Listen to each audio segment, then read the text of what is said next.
Hello Mymensingh ভাই ও বোনেরা, কিরম আসুন টাসুন। আজকে আপনারা একটা জিনিস দেখাম। এই যে দেখবেন আপনারা চিনেছেন জিনিসটা কি? জিনিসটা হলো নালিয়ার শাক। বইয়ের ভাষায় বা শুদ্ধ ভাষায় এর কয় পাট শাক।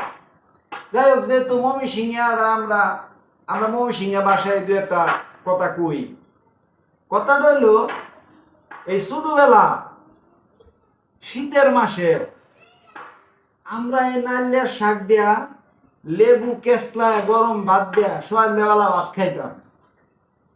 আহারে কত মজাটাই না লাগতো। কোয়েলতাছে কিন্তু শুনতেছেন তো নাকি? আচ্ছা, ভালো রে শুন নয়।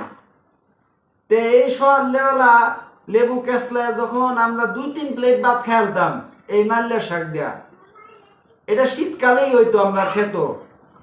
কিন্তু এখন দেখবেন এই যে গরমের মধ্যে, এটা গরমকালের মধ্যে এই নালিয়া শাক পাওয়া যায়। 20 টাকা দিয়ে বাজার থেকে কিনে আনছি এক মুঠি।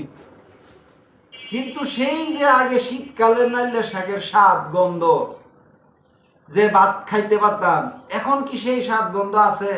এখন কি এক প্লেট ভাত খাওন যায়? খাওন যায় না।